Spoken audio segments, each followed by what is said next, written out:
I never should have gone through my uncle's things after the accident. It's been exactly 3 months since Uncle Jack's car went off that bridge in Pensacola. 3 months of sorting through his cluttered apartment in Houston, boxing up the remnants of a life spent in service to NASA. He'd been there since '68, a communications specialist who worked on multiple Apollo missions before transitioning to a desk job in the '80s. The official story was that he'd fallen asleep at the wheel after a long drive home to visit family in Florida. No alcohol in his system, just fatigue, they said. But I knew better. Uncle Jack never drove tired. He was methodical to the point of obsession, the kind of man who checked his tire pressure before every trip and kept a precise log of his gas mileage in a small notebook. The kind of man who made coffee in a laboratory beaker because it ensured the exact right water-to-grounds ratio. I should have been suspicious when his colleagues from NASA attended the funeral, but barely spoke to anyone. Men in their 70s with military postures and eyes that didn't match their polite smiles. They placed a small model of the Apollo command module on his casket, a strange tribute that made my father uncomfortable. Jack was just an administrator, Dad had whispered. He never went to space. It wasn't until last night, as I sorted through the last box of his belongings, technical manuals and star charts and folders of calculations, that I found the unmarked flash drive. It was hidden inside a hollowed-out copy of The Right Stuff. Classic Uncle Jack, hiding things in plain sight, like when he'd slip $20 bills into books he lent me when I was in college. I almost threw it away, almost. Instead, I plugged it into my laptop, expecting tax returns, or maybe some embarrassing collection of downloaded movies. What I found was a folder labeled Apollo 20, Personal Log, and dozens of video files with timestamps from 1976, which is impossible. Everyone knows Apollo 17 was the last lunar mission. NASA cancelled the rest due to budget cuts. The first video was just static, the second too.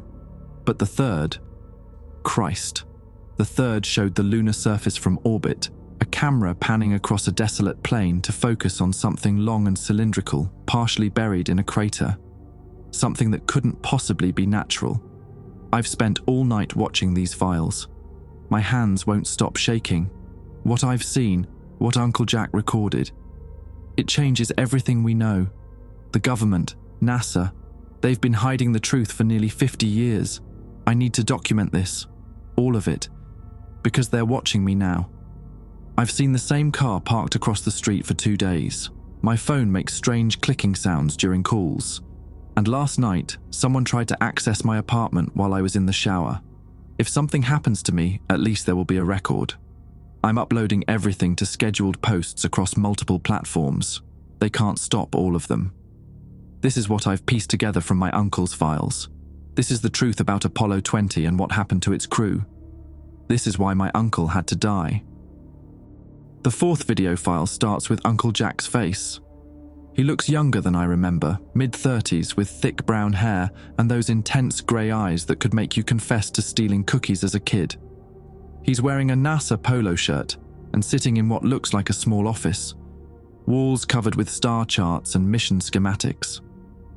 Personal log, July 7th, 1976. Pre-mission briefing complete. His voice is steady, professional. They've finally told us the real objective. Not geological samples, not another flag-planting exercise. We're going after the object first photographed during Apollo 15's orbital pass, the long structure in the Delport-Issac region. He glances toward his office door before continuing, lower now. This isn't an official NASA mission. No public announcement, no press coverage. Our designation is Apollo 20 internally, but officially, we don't exist. Defense Department and Central Intelligence Agency oversight. Commander Young told us the hardware was already allocated before Apollo 17. They just stored it instead of scrapping it. 3 years of secret prep and training, launch in 6 days. The video cuts out, then resumes with a new timestamp, July 10th. They showed us the enhanced photos today. Whatever this thing is, it's not natural. Straight lines, consistent geometry, partially buried but clearly manufactured. Consensus is it's a derelict spacecraft of non-terrestrial origin. Jack runs a hand through his hair, something I'd seen him do countless times when stressed. Crew is myself handling communications, Young commanding, Thompson on geology. 3-man mission. No lunar module pilot since our LM has been heavily modified with additional cargo capacity. Our orders are to land near the object, collect samples, document everything, and if possible retrieve technology for study. God help us if the Soviets find out. I pause the video and pace around my small apartment. This can't be real. It has to be an elaborate hoax. Maybe Uncle Jack was working on some sci-fi screenplay in his retirement.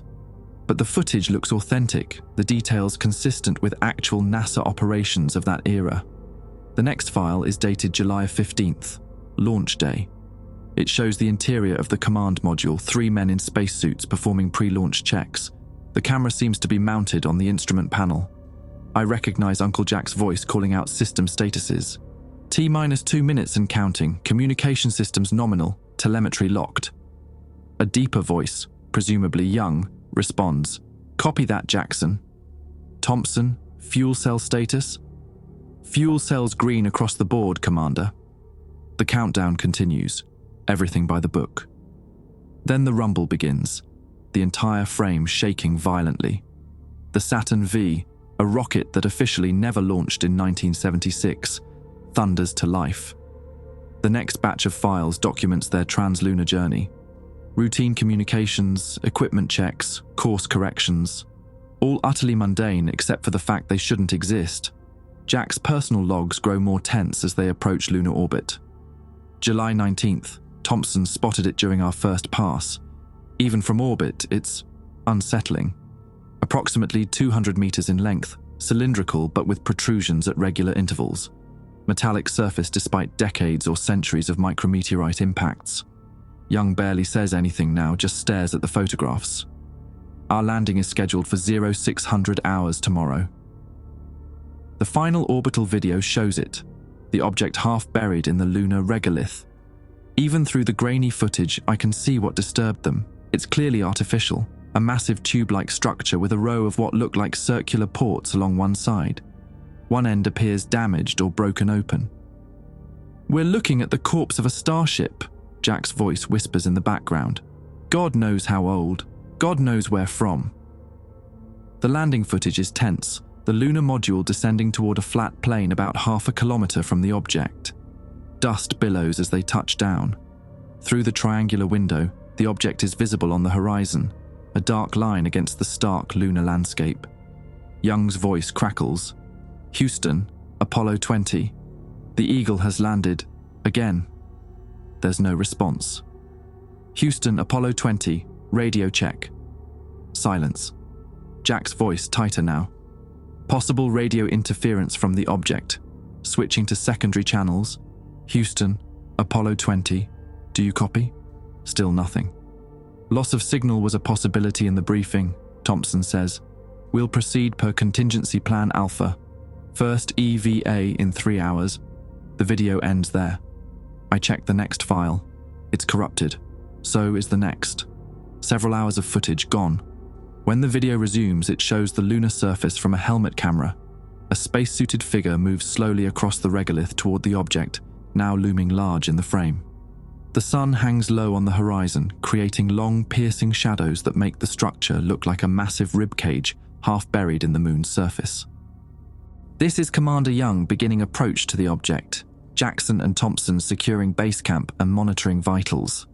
Young's breathing is audible, measured but quick. First impressions. This thing is ancient, surface pitting consistent with millions of years of exposure. He moves closer and the camera reveals intricate patterns etched into the hull, swirling symbols unlike any human language. I'm at the breach point now. There's an opening. I can see inside. The video freezes on that frame, his gloved hand reaching toward a dark aperture in the massive structure. The final file in this sequence is a close-up of Uncle Jack, his face pale, eyes wide. "God help us," he whispers. "They were waiting." I had to step away from the laptop after that last video. Spent an hour just staring out my apartment window at the Houston skyline, trying to make sense of it all. The same questions kept circling. If this was real, why hadn't anyone leaked it before? How could they hide an entire Saturn V launch? And what the hell did Uncle Jack mean by "they were waiting"? When I returned to the files, I found a text document I'd missed before. It was labelled Contingency Protocol and dated July 14th, 1976, the day before launch. It contained a list of rules, procedures, guidelines for what was clearly expected to be first contact. Apollo 20, Special Contingency Protocol Classified, Level Umbra, July 14, 1976. In the event of discovery of non-terrestrial technology or entities, adhere to the following protocol. Rule 1. Maintain mission communication security at all times. No unauthorized transmissions regardless of discoveries. All findings classified UMBRA level until declassified by Joint NASA/DoD Committee. Rule 2. Physical contact with recovered technology must follow quarantine procedure. All samples sealed in triple-layered containment before return to CM Rule 3. In the event of discovery of biological material, no direct contact permitted. Use extended sampling tools only. Priority collection of any cellular material for return analysis. Rule 4. If active technology is encountered, do not attempt activation or interface. Document only. Recovery team will follow. Rule 5. In the event of encounter with active non-terrestrial entities, maintain minimum safe distance of 50 meters. No communication attempts without explicit authorization from mission control. Rule 6. If communication with non-terrestrial intelligence occurs, use first contact mathematical sequence as outlined in Appendix B. Do not share information about Earth location or human biology. Rule 7. In the event of hostile action or perceived threat, immediate abort to LM. Authorization for defensive measures requires voice confirmation from mission commander and Capcom. Failure to adhere to protocol may result in mission abort and full quarantine upon return. Below the rules was a handwritten note in Uncle Jack's distinctive block lettering. These won't be enough. The next video jumpstarts my heart rate all over again. It's from a helmet cam, showing the lunar surface from inside what must be the alien craft. The timestamp indicates it's still July 20th, 1976, just hours after landing. This is Jackson. I'm recording this separate from the official mission feed. His voice is hushed, tense. Young entered the structure 30 minutes ago. Lost radio contact after 5 minutes. Thompson and I followed per emergency protocols. The camera pans across what looks like a corridor. The walls are curved, made of some dark material with faint, luminescent lines running through it like circuitry. The helmet light catches dust particles floating in the lunar vacuum. The interior appears to maintain structural integrity despite the breach. No atmosphere, of course. Temperature consistent with external readings. But these markings, they're not random, some kind of writing or circuit patterns. The camera moves forward, following boot prints in the lunar dust that covers the floor. The corridor widens into a larger chamber. There, a spacesuit, Young, stands motionless before what appears to be a control panel of some kind. A curved wall of dark, reflective material rises above it. "Commander?" Jack's voice calls out. "Commander Young?" The figure doesn't respond. Thompson moves into frame, approaching Young cautiously. "He's not responding on any channel," Thompson says, his voice crackling with static. "Vitals are... Wait, that can't be right. I'm getting 2 heartbeat signatures from his suit telemetry." Jack moves closer, and the camera reveals Young's helmet. Through the visor, his face is visible, eyes wide open, unblinking. His lips are moving rapidly, but no sound comes through the comms. "Jesus Christ," whispers Thompson. "Look at the panel." The camera pans down to show the control surface.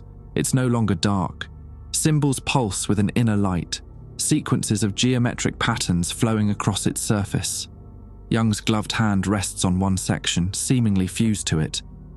"We need to get him out, now." Jack's voice is tight with controlled panic. "Help me pull him back." The 2 men grip Young's shoulders, trying to pull him away from the panel. He doesn't budge, as if welded in place. The light patterns increase in speed, racing across the control surface and beginning to crawl up Young's arm. "It's interfacing with his suit systems," Thompson shouts. "Cut the power, cut his suit power." The video jerks wildly as they struggle with Young's backpack life support system. Suddenly, Young turns his head, a movement too fluid, too quick for the bulky spacesuit. His visor reflects the light from their helmets, but behind it, his eyes now glow with the same pulsing patterns as the control panel. The video cuts out for 30 seconds, then resumes. They're back in the lunar module.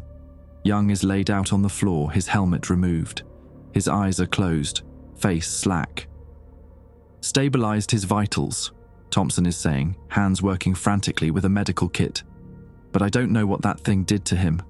Some kind of information transfer, maybe. His brain activity is off the charts." "Houston still isn't responding," Jack says, operating the communications panel. "And the transmission logs show they stopped receiving 5 minutes after we landed. It's like something's jamming us, but only in one direction." "We need to abort," Thompson says firmly. "Load him up and get off this rock. Whatever this thing is." Young's eyes snap open. Both men freeze. Young sits up with mechanical precision, his movements unnaturally smooth. "No abort." Young's voice sounds normal, but his intonation is flat. "Continue mission. Recovery is primary objective." "Commander, you were compromised," Jack says carefully. "We need to assess." "I am fine." Young's head tilts slightly, as if listening to something they can't hear. "I understand now. They've been waiting so long." "Who's been waiting, Commander?" Thompson asks, one hand discreetly moving toward what looks like a sedative injector. Young's eyes focus on Thompson's movement, and his hand shoots out with impossible speed, grabbing Thompson's wrist. "They showed me. The makers. The purpose." Young's voice remains eerily calm. "We have new parameters now. New rules." "What rules, Commander?" Jack asks, and I can hear the fear beneath his professional tone.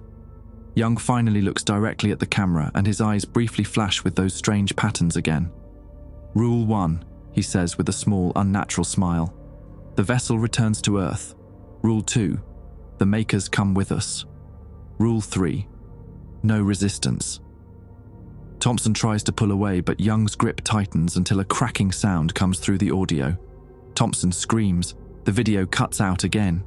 When it resumes, Jack is alone in what appears to be the command module's lower equipment bay. His face is bruised, a cut above his eye crusted with dried blood. Personal log, July 22nd. Thompson is gone. Young says he's resting, but I know better. "I've locked myself in here while Young sleeps. If you're watching this, we failed. The object wasn't derelict. It was dormant, waiting, and whatever was inside it is now inside Young." He looks over his shoulder fearfully. "We're on return trajectory to Earth." Young plotted the course without consulting the flight plan. He spends hours just staring at nothing, smiling. Sometimes he speaks in a language I don't understand. I've tried to contact Houston directly during his sleep periods, but all outgoing communications are somehow blocked. His voice drops to a whisper. "I've gone through Thompson's medical kit, found enough sedatives to handle the situation. I can't let whatever's controlling Young reach Earth. I'll wait until we're close enough for command module recovery systems to engage automatically. Then I'll do what needs to be done." The camera jerks as a loud bang comes from outside the equipment bay. "He knows," Jack whispers, eyes wide with terror. "Oh God, he's coming." The video ends. I had to take a break after that last video. Needed a drink, needed several. The whiskey bottle sits half empty on my coffee table now as I continue through the files. The timestamps jump forward significantly. There's a gap of nearly 3 days in the recordings. I wonder what happened during that period, whether Uncle Jack was hiding, fighting, or simply unable to document anything. The next file begins with a shot of Earth through the command module window. The beautiful blue marble growing larger, the spacecraft clearly on its return trajectory. The timestamp shows July 25th, 1976. "This may be my final entry. Uncle Jack's voice sounds hoarse, exhausted. He turns the camera to show his face. Gaunt now, with several days of stubble and dark circles under his eyes. A makeshift bandage covers his left temple.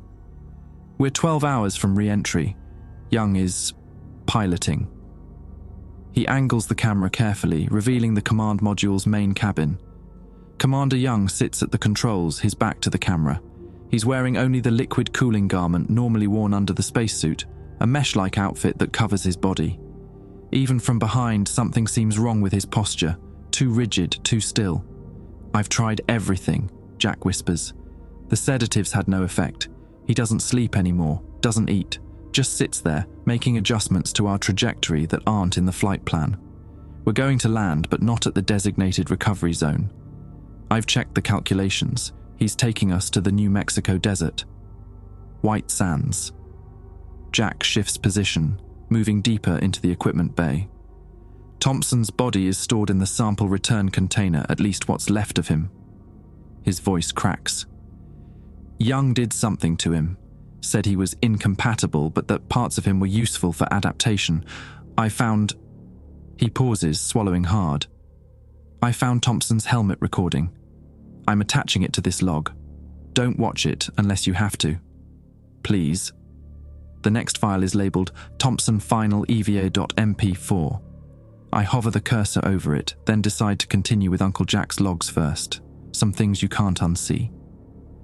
Young talks now, but not to me, Jack continues. He has conversations with nothing, or maybe with whatever's inside him. He told me yesterday that the makers are pleased with this vessel, said Earth was a compatible environment for resumption, whatever that means. Jack's eyes dart to the side as a noise comes from the main cabin. He's explained their rules to me. They're not like our protocols. They don't care about contamination or cultural impact. They only care about efficiency, resource extraction, continuation. He pulls out a folded piece of paper and holds it up to the camera. The new rules, as dictated by Young Entity. Rule 1. Earth landing must proceed without interference. All recovery systems will function normally to avoid suspicion. Rule 2. No communication with recovery teams until physical contact is established. The makers require direct interface. Rule 3. The first humans to make physical contact with returned astronauts will be prepared for conversion. This process is non-negotiable. Rule 4. The vessel designated Young must be transported to secure facility for division and propagation. Rule 5. All knowledge of lunar structure must be contained. Witnesses to mission parameters will be reprocessed or eliminated. Rule 6. Resistance will result in accelerated timeline. Compliance will allow for gradual integration. Rule 7. The mission has changed, but will be completed. I don't know what most of this means, Jack's voice trembles. But I know we can't let Young reach Earth. Whatever's controlling him, whatever was in that ship, it wants to spread. It's using him as a carrier. The camera shakes as a metallic bang echoes through the command module. He's trying to access the equipment bay now. Jack's breath quickens. I've sealed it, but the locks weren't designed to keep someone out for long. This will be my last transmission. If you're watching, if you're from NASA or the government, destroy this craft before it lands. Please, it's the only way. There's another bang, louder this time. And if your family... Jack's eyes fill with tears. I'm sorry, know that I tried to stop this. Know that I... The equipment bay door wrenches open with a screech of metal. The camera spins wildly, then stabilizes, pointing at the ceiling. Jack's panicked breathing is audible as footsteps approach. Young's face appears in frame, leaning over the camera. It's still recognizably Young, but his skin has a waxy quality and his eyes are completely black, like polished obsidian. Communications Officer Jackson. Young's voice is layered somehow, as if multiple voices are speaking in perfect unison. Your resistance is noted and will be incorporated into our understanding of human response patterns. Stay back, Jack says from off-camera. Don't touch me, you son of a bitch. Your crude biological distinctions are irrelevant, Young replies with eerie calm. We are not sons. We are not individual. We are continuation. We have existed across 1,000 worlds, 1,000,000 forms, and now we will exist on Earth. Why? Jack's voice cracks. Why us? Why now? Young's head tilts in that unnatural way again. Your species transmitted. You announced yourselves to the void. Radio signals, nuclear detonations, Apollo missions. Young's black eyes don't blink. The vessel waited. The lunar installation was placed to monitor developing worlds. When your kind approached, it awakened. You've been on the moon all this time. A fragment, a seed, left to observe until a suitable civilization emerged. Young's expression changes to something like satisfaction. Your sample return protocols were convenient. You came looking for technology. You will return with something far more valuable. The camera shifts as Jack apparently tries to push himself farther away. I won't let you reach Earth, Jack says. I'll crash this module if I have to. No, Young says simply. You won't. His hand darts forward with inhuman speed. Jack cries out. The camera tumbles, showing a struggled skirmish of limbs. Then Young's face fills the frame again, looking directly into the lens. To those who find this recording, he says calmly, your world has already changed. We are already there. The video ends. The next file is different, not a personal recording, but what appears to be official NASA footage. It shows the splashdown of a command module in the Pacific Ocean. The timestamp indicates July 26, 1976. Recovery vessels approach. Frogmen jump into the water. Standard procedure. Text appears at the bottom of the screen. Classified, Apollo 20 recovery operation, eyes only. But something's wrong. This doesn't match Jack's last recording. They were supposed to land at White Sands, not in the ocean. The module is retrieved and the hatch opened. 3 astronauts in flight suits emerge, Young, Thompson, and Jack, all seemingly healthy, smiling, waving at the recovery team. It's impossible. I just watched footage of Thompson being killed, and Jack's last desperate message. How could both men be alive and well? The next file is a debriefing. All 3 astronauts sit at a table facing a panel of NASA officials and men in military uniforms. Their mission patches have been removed from their flight suits, replaced with standard NASA logos. Gentlemen, says one official whose face remains off camera, for the record, state your names and roles. John Young, Mission Commander. Robert Thompson, Lunar Module Pilot. Jack Harmon, Communications Officer. Their voices are flat, emotionless. Their posture identical, back straight, hands folded on the table. And the status of your geological sampling mission to Mare Crisium? Completely successful, they answer in perfect unison, then exchange glances as if realizing their mistake. Young continues alone. We collected the samples as requested. No incidents to report. One of the military men leans forward. And you encountered no unusual structures or phenomena during your mission? Negative, Young replies. Only lunar regolith and expected geological formations. The military man sits back, looking satisfied, but one NASA official, an older man with thick glasses, continues to stare intently at the astronauts. Dr. Harmon, he says, addressing Uncle Jack, your brother called while you were in quarantine. He wanted to know if you'd still be visiting Pensacola next month for your nephew's birthday. Should I tell him you'll make it? Uncle Jack smiles blandly. I have no brother. The NASA official's expression changes to alarm. He glances at the military men, who suddenly look tense. Secure the room, one says sharply. The camera cuts off. The final file in this sequence is a newspaper clipping, dated August 4th, 1976. The headline reads, 3 NASA employees die in laboratory accident. The article mentions a sealed containment failure at Johnson Space Center, resulting in the deaths of 3 unnamed personnel. A NASA spokesperson described it as a tragic accident during routine material testing. Next to the article is a handwritten note, the first resistance. They didn't understand what they were dealing with. Containment failed because we cannot be contained. The handwriting isn't Uncle Jack's. My hands are shaking too badly to type. I've been staring at that last note for hours. We cannot be contained. Not written by my uncle, but stored on his private drive. I need to understand what happened after that quarantine breach. The next files jump forward several years to 1982. They're not videos but scanned documents, internal NASA memos, personnel files, medical reports, all stamped with various classification levels and bearing the signatures of senior officials. One memo, dated March 1982, outlines the establishment of something called Project Delphi.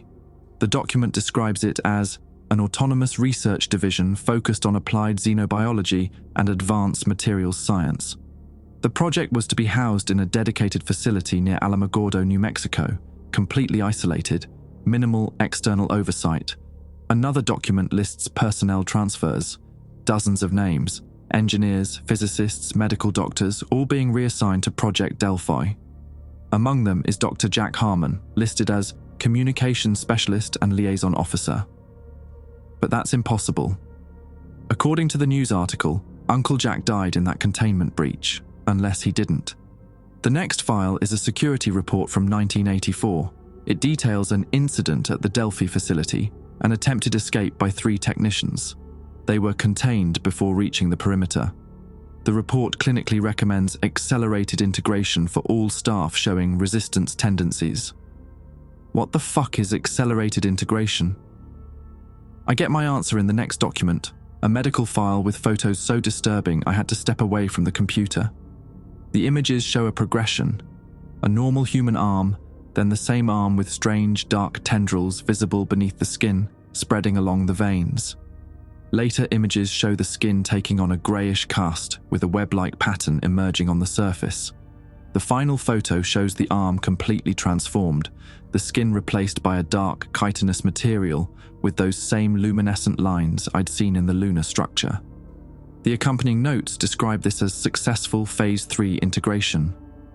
The patient is referred to only as Subject 37. The notes end with Subject now fully compatible, cognitive resistance eliminated, ready for division. Division. The word makes my skin crawl, though I don't yet understand what it means. I find my answer in a video file time-stamped October 1985. It shows a sterile laboratory setting. A man lies on an examination table, his body entirely transformed, no longer recognizably human, but a dark, segmented form with those glowing lines throughout. His head is still mostly human in shape, but his eyes are black pools. White-suited figures surround him. One approaches with what looks like a surgical laser. Without anesthesia or restraints, they begin to cut the subject lengthwise, from collar to navel. There's no blood, just a gelatinous, dark material that pulsates with inner light. The subject doesn't scream, doesn't even flinch. He watches with those obsidian eyes as they split him open like a ripe fruit. What happens next defies biological understanding. The 2 halves begin to regenerate, each filling out its missing portion with the same dark material. Within minutes, where one transformed human had been, there are now 2 identical copies. Both sit up in perfect synchronization. Both look directly at the camera. Division successful, says a voice off camera. Subjects 37A and 37B are stable. Cognitive continuity maintained. One of the copies speaks. Its voice that same unnatural multi-toned sound I heard from Young. We are ready for the next phase. The adaptation is accelerating. The video ends, and I run to the bathroom, barely making it before vomiting violently. This can't be real. It cannot be happening. But as I splash cold water on my face, I remember Uncle Jack's car accident. His body, so badly damaged in the crash that the casket remained closed during the funeral. Did they ever actually confirm it was him through DNA testing? Did anyone outside the funeral home even see the body? When I return to the computer, more determined than ever, I find a personnel file from 1986. It contains a photo of Uncle Jack, or something wearing his face. He looks exactly as I remember him from my childhood, except for a flatness in his eyes. The file lists him as Senior Communications Officer, Delphi Outreach Division. His duties included managing external government relations and information containment protocols. Another file from the same year contains what appears to be a strategic plan. It outlines a multi-decade approach for something called gradual integration of key infrastructure and governmental systems. The document reads like a corporate expansion strategy, detailing target industries, infiltration tactics, and growth metrics. It projects achieving critical mass by 2030 with complete integration by 2040.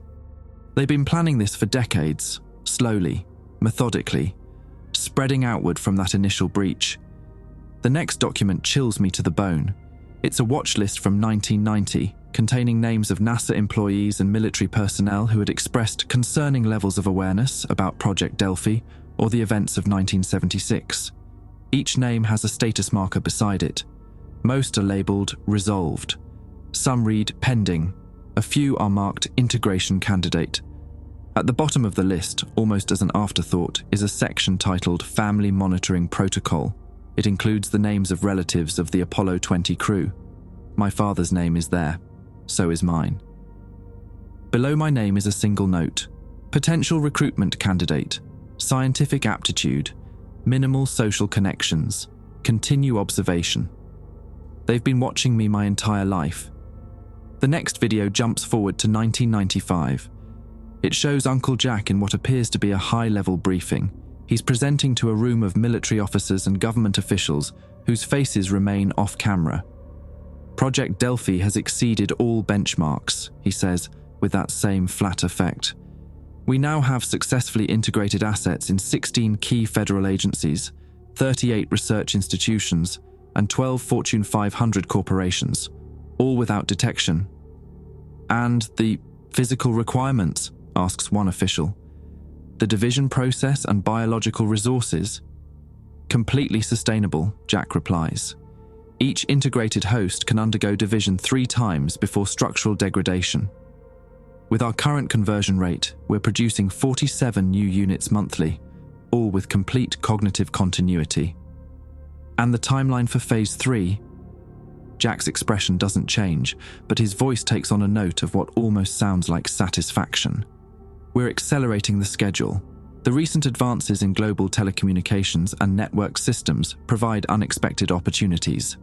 We'll begin selective public exposure by 2010, with preparation for full disclosure by 2025. And resistance? Asks another voice. Minimal and manageable, Jack answers.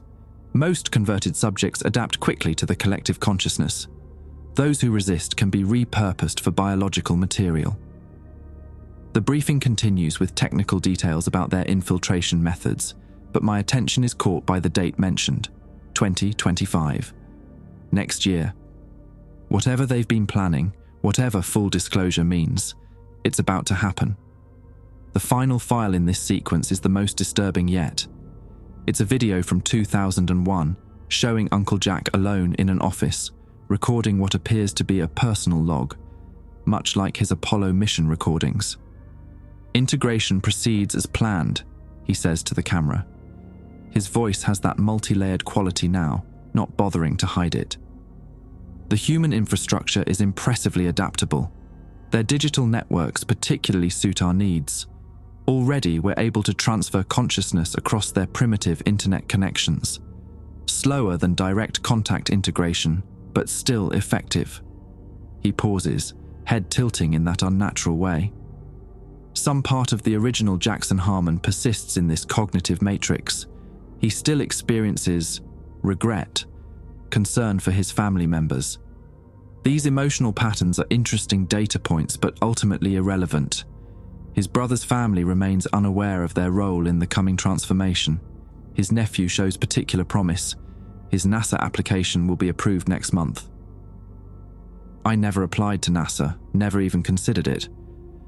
But in 2001, I received an unsolicited internship offer from them, one that I turned down to pursue my PhD in physics at Stanford instead. Thank God I turned it down.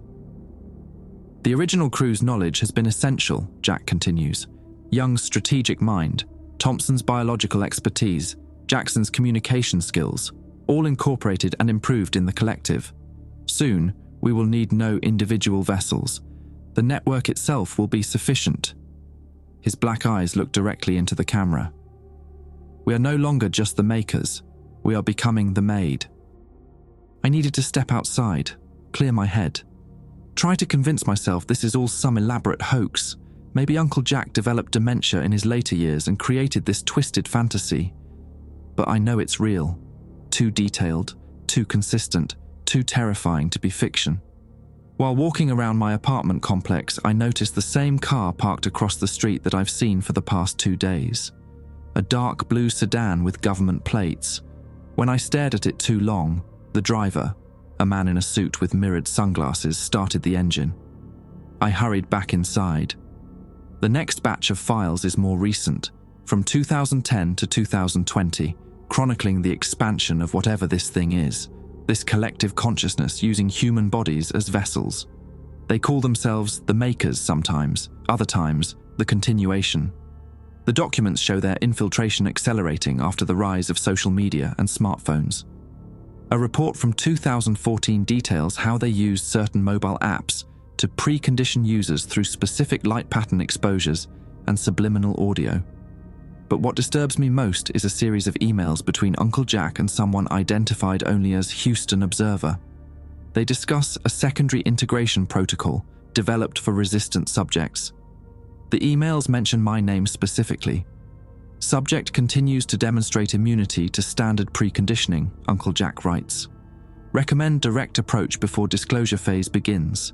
Family connection provides optimal vector.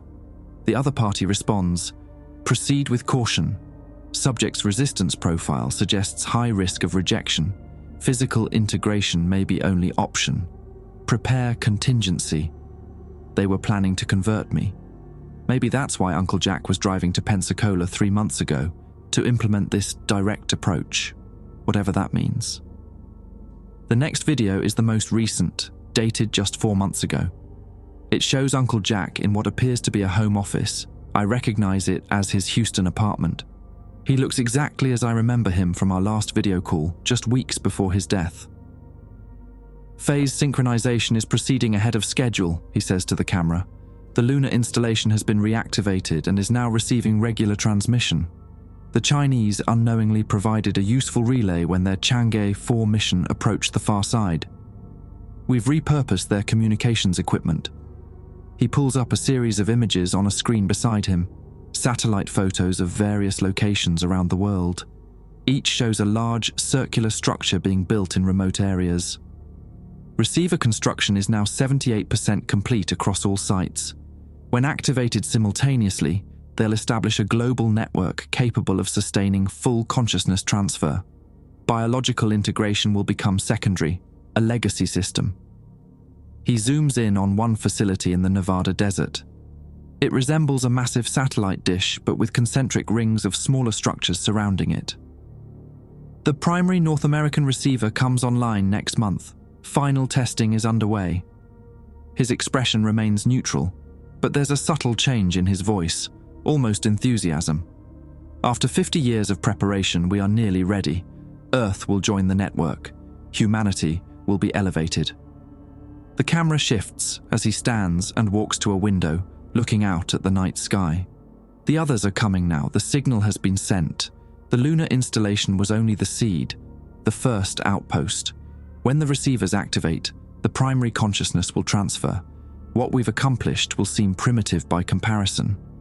He turns back to the camera, and for just a moment his eyes flicker with those strange patterns I saw in Young's eyes in the early videos. There has been resistance within the organization. Some integrated subjects retain too much of their original consciousness. They question the necessity of the coming change. Even elements of this vessel, he gestures to himself, occasionally experience doubt. Something changes in his expression then, a flicker of something almost human. Jackson Harmon's memories of his family create persistent conflicts. His attachment to his nephew particularly causes processing irregularities. His head tilts in that unsettling way. Perhaps direct contact will resolve these irregularities, a final conversation. With a jolt, I realize he's talking about me, about visiting me.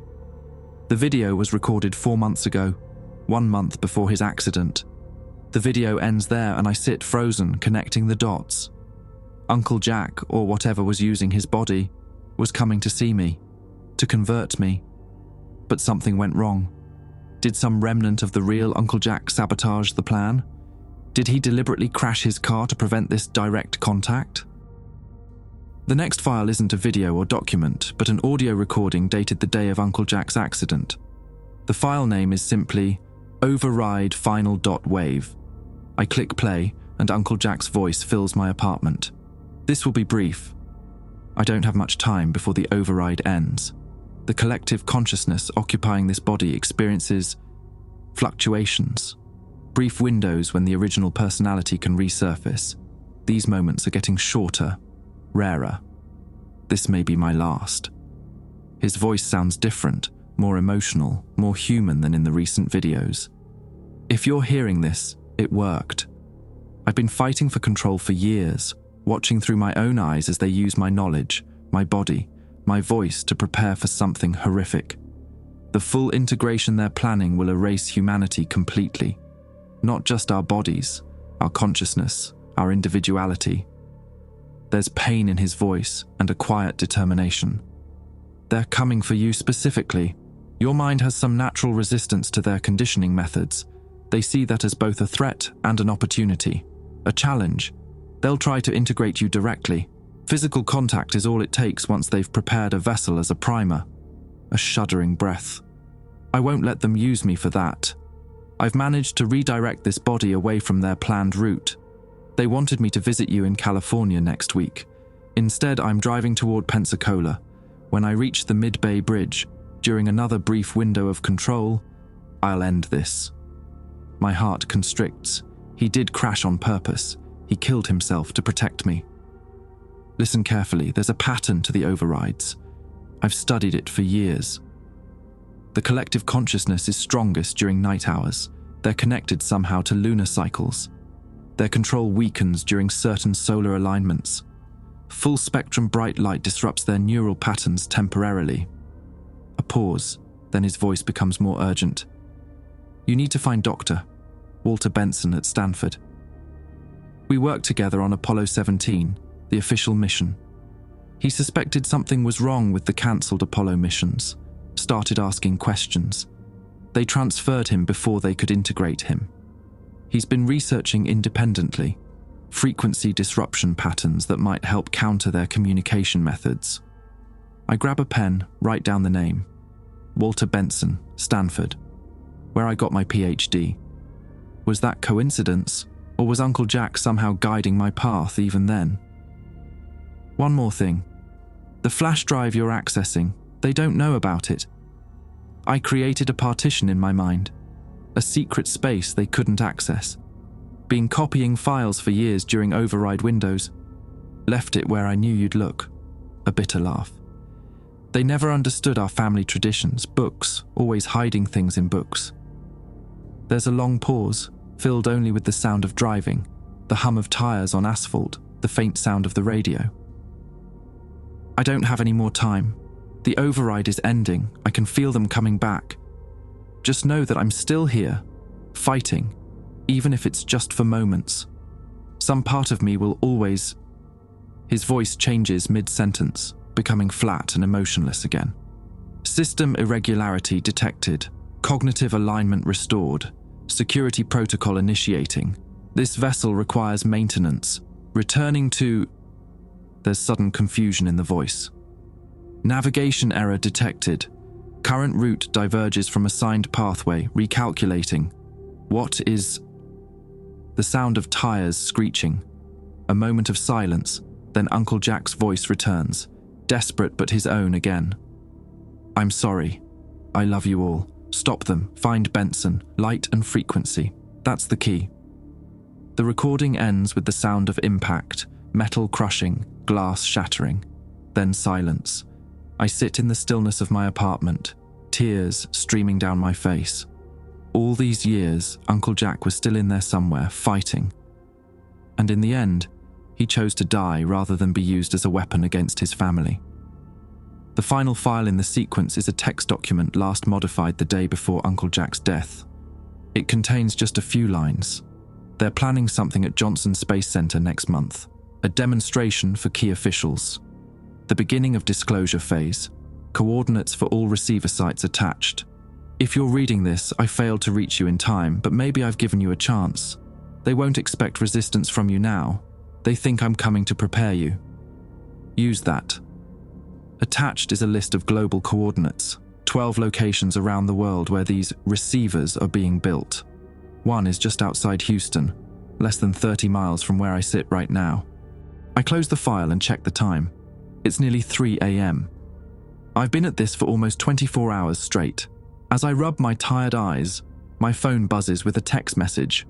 Unknown number. Dr. Harmon, this is Walter Benson. We need to talk. Your uncle's contingency protocol just activated. They know you've accessed the files. Don't try to leave your apartment. Don't let anyone in. I'm sending help. Remember, light disrupts them, frequency jams them, water slows them. You have maybe 1 hour before they arrive. As I stare at my phone in shock, the lights in my apartment flicker. Then again. Through my window, I see the entire block going dark. Power outage, or something more deliberate. The blue sedan across the street turns on its headlights. 2 men get out. They move with perfect fluid synchronization as they cross the street toward my building. I hear footsteps on the stairs. Steady, unhurried, certain. My hands are shaking so badly I can barely type. It's been 6 hours since they came for me. 6 hours since everything I thought I knew about reality was shattered completely. I should start from where I left off. The power outage, the men approaching my apartment building, the text from Dr. Benson. As the footsteps reached my floor, I frantically searched for anything that might help. Uncle Jack said, light disrupts them. I grabbed my phone's flashlight, a bicycle strobe light from my closet, and barricaded myself in the bathroom, the only room without windows where I might have some control over the lighting. The apartment door opened with a soft click. They didn't break in. They had a key. How long have they had access to my home? Dr.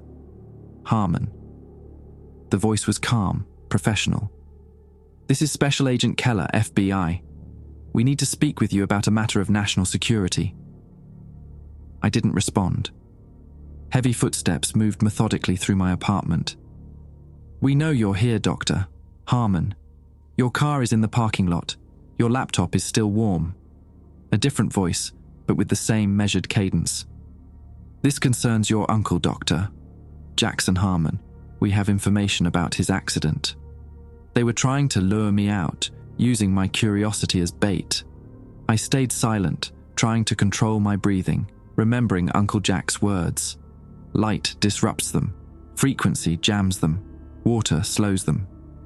I turned on the bathroom faucet, letting water pour loudly into the tub. Grabbed my electric toothbrush. It vibrates at a high frequency. Not much, but maybe enough to create some interference. Then I positioned myself beside the door, the strobe light ready in one hand, toothbrush in the other. Final notice, Dr. Harmon. The voice was directly outside the bathroom door now. We are authorized to use necessary force if you don't cooperate. You have accessed classified materials. This is a matter of national security. The doorknob turned slowly. I flipped on the strobe light and aimed it at eye level. The door swung open. The man in the doorway looked ordinary enough. Dark suit, close-cropped hair, mirrored sunglasses despite the darkness. But when the pulsing light hit him, something extraordinary happened. His face rippled, like the surface of water disturbed by a stone. The skin seemed to briefly lose cohesion, revealing glimpses of something dark and segmented underneath. He recoiled, arm raised to shield his eyes. "Disruption protocol engaged," he said, voice suddenly shifting to that same multi-layered tone I'd heard in Uncle Jack's videos. "Subject is resistant. Physical integration required." He lunged forward. I activated the toothbrush and jabbed it against his neck, a desperate move. The effect was immediate and shocking. Where the vibrating device touched his skin, the disguise seemed to dissolve. Dark, chitinous material became visible, glowing with those same bioluminescent patterns I'd seen in the lunar structure. He staggered back, his movements suddenly jerky and uncoordinated. Frequency. Interfering with neural cohesion, he said, voice fluctuating between human and that layered alien tone. Secondary vessel, assist with integration. The second man appeared behind him, moving with that same unnatural fluidity. But unlike his partner, this one removed his sunglasses, revealing eyes like polished black stones.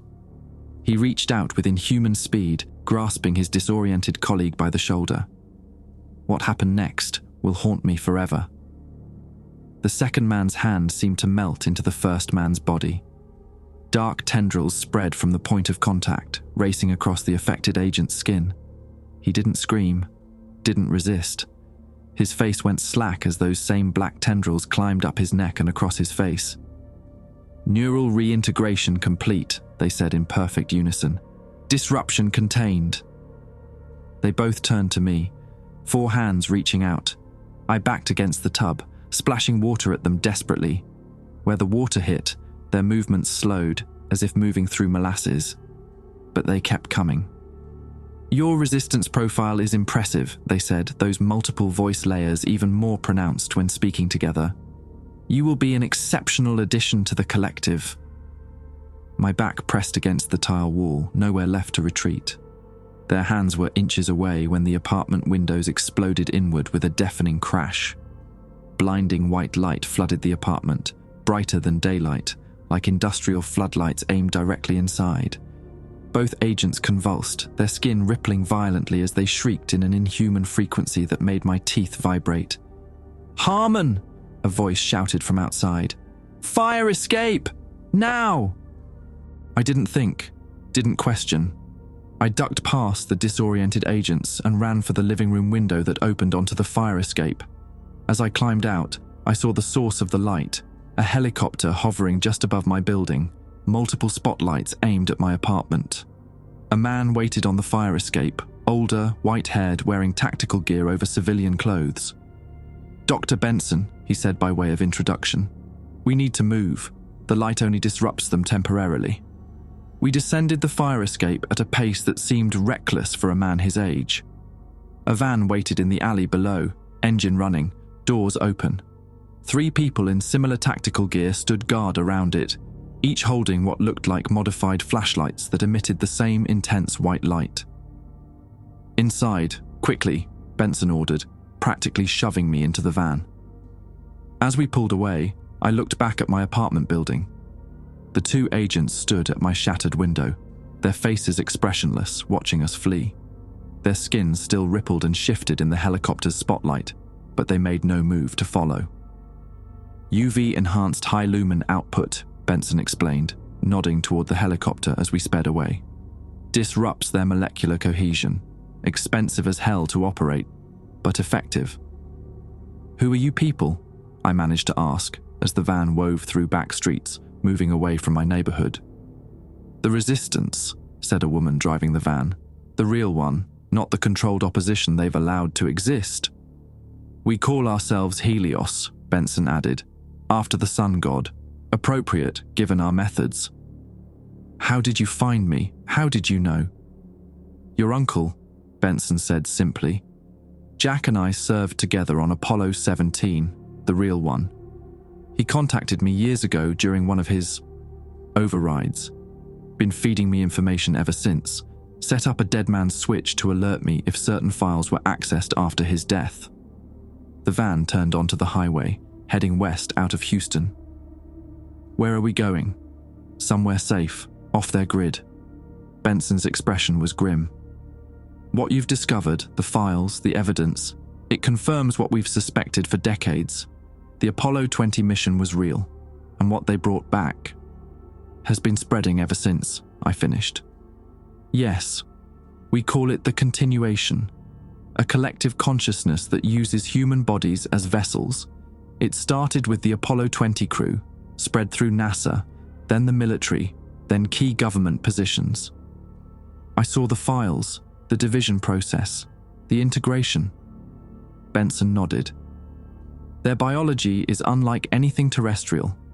They can restructure human cellular material to match their own pattern.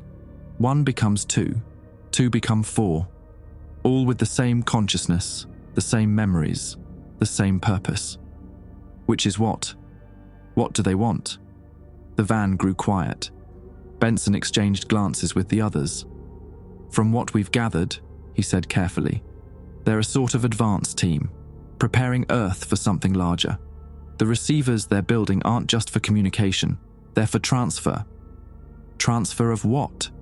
Their primary consciousness. The lunar structure was just a seed, a fragment.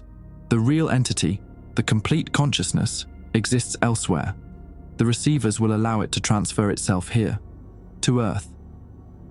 I felt sick. How big is this thing? We don't know exactly, but based on the scale of the receivers and the power requirements, planetary scale may be larger. The human vessels, the integrated ones, they're just extensions, specialized cells of a much larger organism. The driver spoke up. We've identified 12 receiver sites globally. Construction is nearly complete at all of them. Once they're operational and synchronized, the transfer begins. And humanity? No one answered immediately. Finally, Benson said, best case scenario? We become like your uncle, trapped in our own bodies, occasional moments of consciousness while something else drives. Worst case? Complete neural rewriting. We cease to exist as individuals. How do we stop it? That's why we need you, Benson said. Your uncle's last transmission mentioned you'd found coordinates for all receiver sites. We've only confirmed 12, if there are more. There are, I said. The list has 16 locations. Relief washed over Benson's face. That could be crucial. We're planning simultaneous strikes on the receivers before they go online. May 15th. That's when our intelligence suggests they'll activate. That's less than 2 weeks away. Yes, we're cutting it close. Benson leaned forward. But there's something else your uncle mentioned. Something about your natural resistance to their conditioning methods. We've seen it before. Rare individuals whose neurological patterns reject their influence. It's why they wanted to convert you directly. What does that mean? It means you might be key to developing a broader defense, a way to disrupt their control on a larger scale. He studied my face. Your uncle believed you had unique value to them. That's why he sacrificed himself rather than be used to convert you. The weight of it all crashed down on me, the files, the conspiracy, the alien intelligence that's been quietly infiltrating Earth for decades, and now this resistance group pinning their hopes on me somehow. I'm just a physicist, I said weakly. I specialize in wave harmonics and particle interactions, not whatever this is. Benson's eyes lit up. Wave harmonics? That's exactly what we need.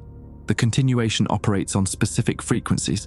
That's how they maintain their collective consciousness across physically separate vessels. For the first time since this nightmare began, I felt a glimmer of purpose cutting through my fear. Maybe I could help after all. The van exited the highway onto a rural road. Through the windows, I could see we were heading into the hills outside Austin. As the city lights receded behind us, Benson handed me a tablet. These are the frequency patterns we've isolated so far. They use them for communication between vessels. If we could disrupt these on a large enough scale... I took the tablet, studying the waveform patterns. Even at first glance, I could see something familiar in them. Something I might be able to work with. I'll need equipment, access to a proper lab. You'll have it, Benson promised. Whatever you need. As we drove deeper into the Texas Hill Country, away from the cities and surveillance, I felt a strange calm settling over me. Uncle Jack had given his life to protect me, to give humanity a chance. I wouldn't waste it. One more thing, I said, remembering something from the files. The lunar installation. They said it's been reactivated, that it's receiving transmissions. Benson nodded grimly. We know, they're using it as a relay point. The Chinese Chang'e 4 mission was compromised. Then whatever we do has to account for that too. We need to sever their connection to the moon. One problem at a time, Doctor. Harmon, Benson said, though his expression suggested he understood the magnitude of what we faced. First, Let's make sure we survive the night." As if in response to his words, the van's radio crackled to life. "Eagle's Nest to Prometheus. We have vehicles in pursuit, multiple black SUVs, at least 6 moving fast. ETA to your position approximately 15 minutes. "Copy that," the driver replied, accelerating. "Initiating evasion protocol Delta." Benson checked his weapon, something that looked like a modified flashlight but with more complex attachments. "Remember what your uncle said," he told me calmly. "Light disrupts them, frequency jams them, water slows them."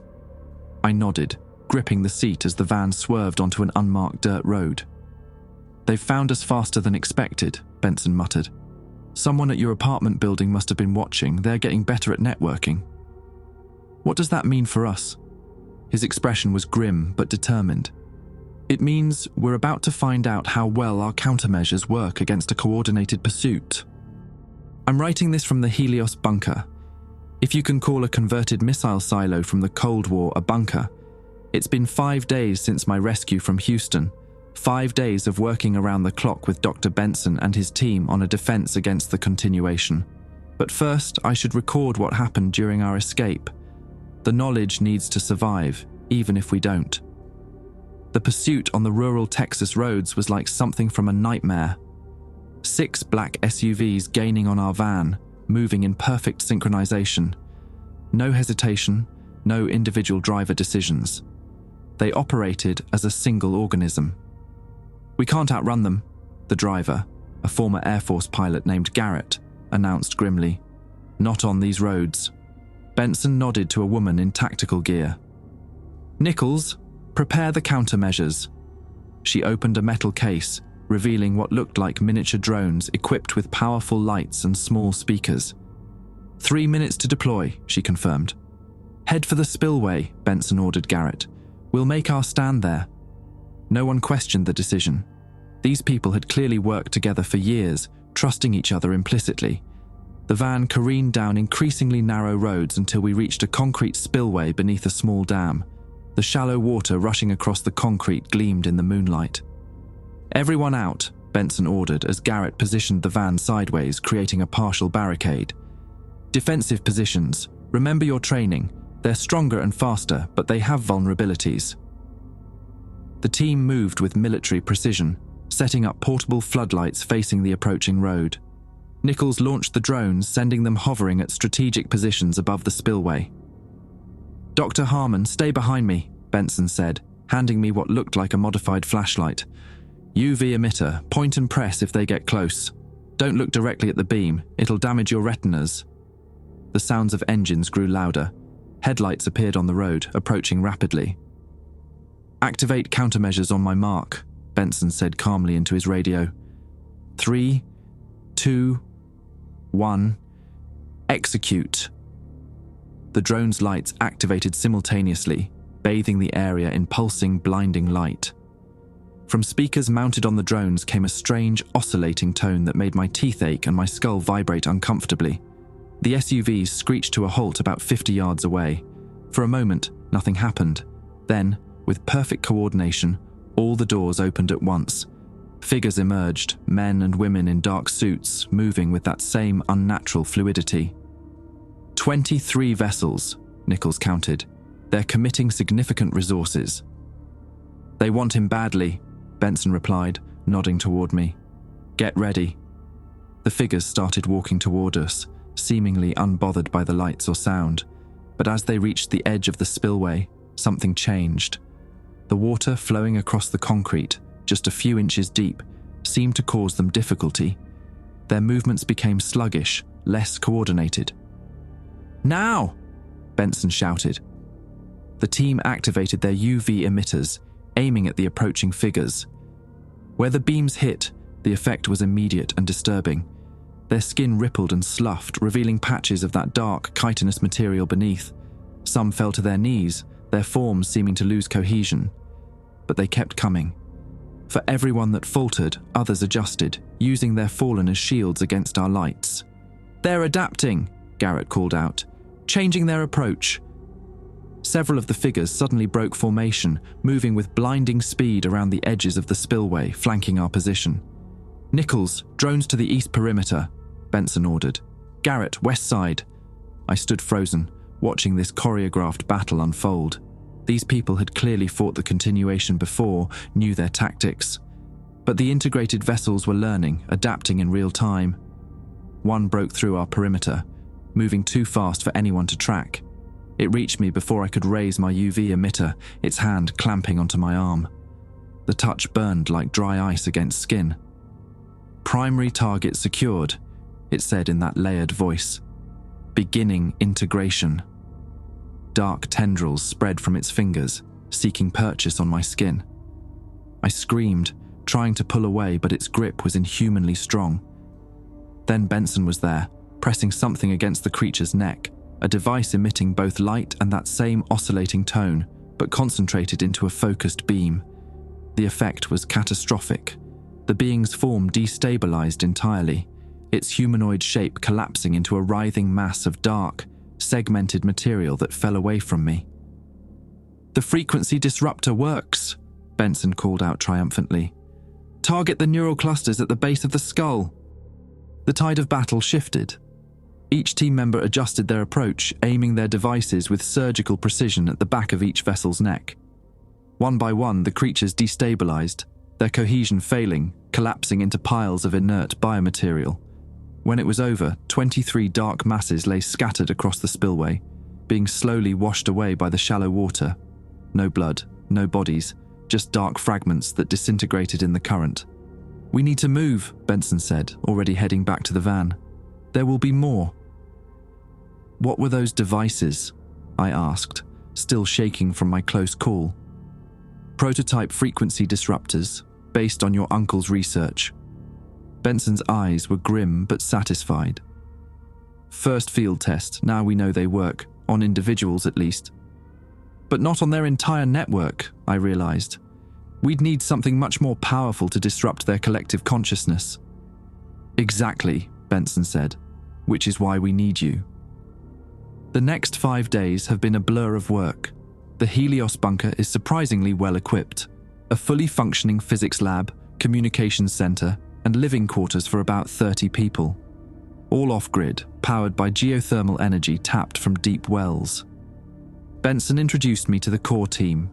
Garrett, the ex-Air Force pilot, Nichols, formerly with DARPA, Dr. Abrams, a neurologist who studied the few biological samples they've recovered, and a dozen others with various specialized backgrounds, all people who in some way discovered pieces of the truth and managed to escape integration.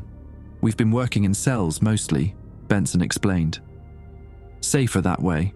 If one group is compromised, the others survive. This is the first time we've brought so many resources together in one location." "Because we're running out of time," I realized. "Yes, May 15th. That's when all 16 receivers are scheduled to activate simultaneously. When that happens..." He didn't need to finish. I'd seen enough in Uncle Jack's files to understand the catastrophic implications. Working with Dr. Abrams, I began analyzing the biological samples and frequency patterns. The integration process relies on specific oscillation frequencies that allow the alien consciousness to override and rewrite human neural patterns. But every system has resonant frequencies that can disrupt it, like an opera singer shattering a glass with the right note. "The problem is scale," I explained to the team during our 3rd day of work. "We can disrupt individual vessels with targeted frequency weapons, but to counter the entire network, we'd need to broadcast the disruptive frequency globally." "Could we use their own receivers?" Nichols suggested. "Turn their technology against them?" "Possibly, but we'd need access to their control systems. And we'd have to hit all 16 simultaneously." Benson nodded thoughtfully. "We've been building strike teams, small groups prepared to infiltrate each receiver site. But even with surprise on our side, coordinating 16 simultaneous attacks..." "There's another option," I said hesitantly. "The lunar installation. Uncle Jack's files mentioned it's acting as the central relay for the entire network. If we could disrupt that..." "We'd need to get to the moon," Garrett scoffed. "Not exactly within our capabilities." But Benson was looking at me with growing interest. "Unless... we don't need to physically reach the lunar installation. What if we could send our disruptive frequency directly to it?" Dr. Abrams leaned forward. The Deep Space Network. NASA uses it to communicate with spacecraft beyond Earth orbit. We'd need access to one of the main DSN facilities, Nichols pointed out. Goldstone, Madrid, or Canberra, all heavily secured. And likely infiltrated, Benson added grimly. I thought of Uncle Jack's files, the strategic infiltration of NASA and other government agencies over decades. What about a private facility? Something not connected to government infrastructure? Benson's eyes widened. The Allen Telescope Array in California. Privately funded, primarily used for SETI research. It's powerful enough to transmit to lunar distance. And less likely to be compromised, Garrett agreed. It could work, I said, excitement building. We'd need to develop a transmission package, the exact frequency pattern that would disrupt their network most effectively, amplified and focused directly at the lunar installation. A kill switch, Nichols said softly. More like a circuit breaker, I corrected. It wouldn't destroy them, but it would temporarily sever the connection between the lunar relay and Earth. Long enough for strike teams to disable the receivers before they can establish a direct link to wherever the primary consciousness is located. Hope, the first real hope since this nightmare began, spread through the room. That was 2 days ago. We've been working continuously since then, developing both the transmission package and coordinating with other Helios cells for the receiver strikes. It's coming together faster than I would have thought possible. But last night, something happened that changed everything again.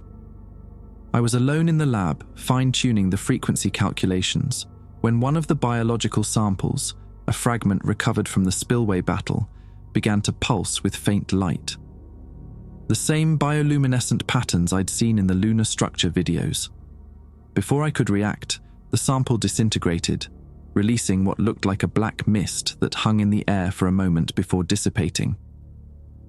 Alarm bells rang throughout the facility, emergency protocols activated, sealing the lab.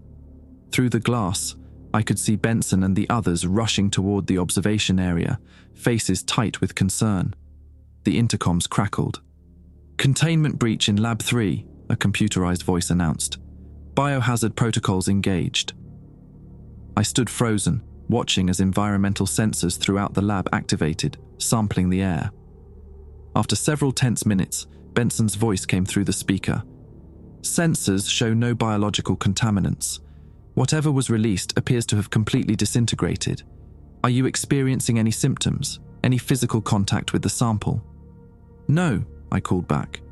"It just vanished." They released me from isolation after an hour of tests and observation. But as I walked through the facility toward my quarters, I noticed the lights flickering, just barely, almost imperceptibly. And for a moment I thought I heard something, a whisper at the edge of perception. I turned, but the corridor was empty. When I finally fell asleep, I dreamed of the moon, of the dark structure buried in the lunar soil, of endless black corridors with glowing patterns, of a vast consciousness stretching across impossible distances, reaching out with countless tendrils toward our small blue planet. And in the dream, it spoke to me. "We know you now," it said in that layered voice. "We see your plan, your frequency calculations, your desperate hope." I tried to wake up, to pull myself out of the nightmare, but I was trapped in it. "We've been waiting for someone like you," the voice continued.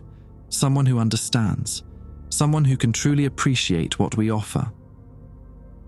The darkness parted, revealing a vision of Earth transformed, covered in the same dark, chitinous material, glowing with those bioluminescent patterns. Billions of humans all moving in perfect synchronization. No war, no suffering, no individuality, just perfect, eternal union. "This is not invasion," the voice insisted. "This is elevation. We were like you once, separate, alone, dying. We found another way. By sacrificing yourselves," I argued in the dream. "By becoming parts of a larger whole. By becoming immortal," it corrected. "By transcending the limitations of individual consciousness. Your species stands at a precipice. Your technologies already begin to connect your minds. We merely complete the process." I woke with a start, sweat-soaked and trembling. But as my eyes adjusted to the darkness of my room, I realized with dawning horror that I wasn't alone. Uncle Jack sat at the foot of my bed, watching me with obsidian eyes. "Hello, nephew," he said in that impossible layered voice. "We need to talk about Apollo 20. It's May 15th, the day the receivers are scheduled to activate, the day everything changes.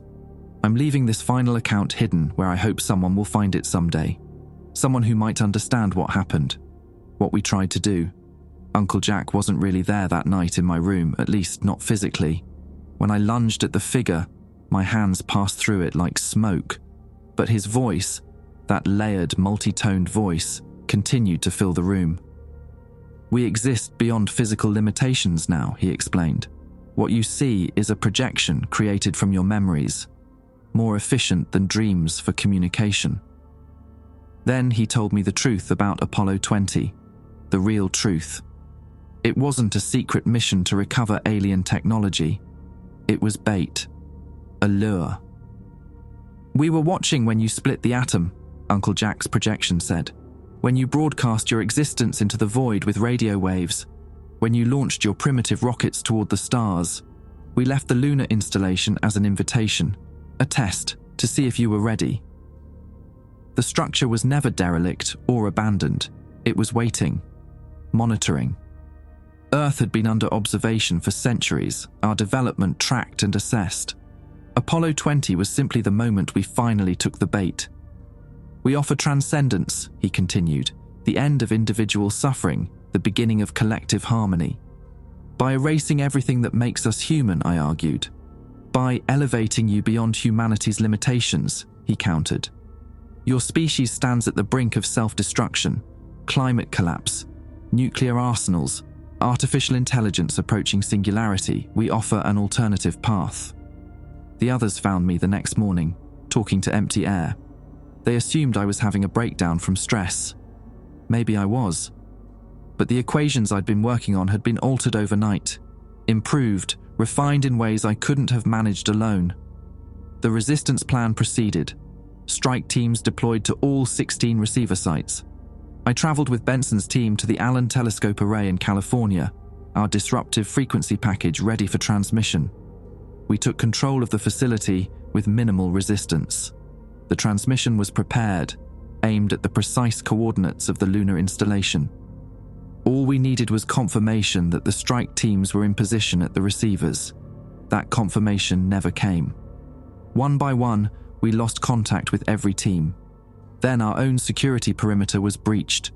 They came in perfect synchronization, dozens of them moving as one. Our countermeasures barely slowed them.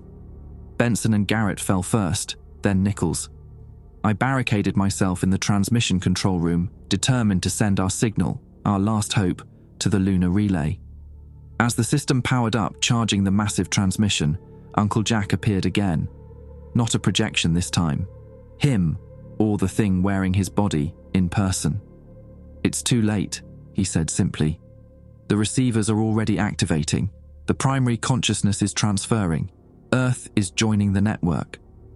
I initiated the transmission anyway. Uncle Jack watched me with something almost like pride. "Your resistance was anticipated, calculated for, incorporated. What does that mean?" I demanded. "It means you've played your part perfectly. Your frequency, your disruptive signal, it's the final component, the key that completes the circuit." He smiled, that flat, wrong smile. "Thank you for your contribution to the continuation."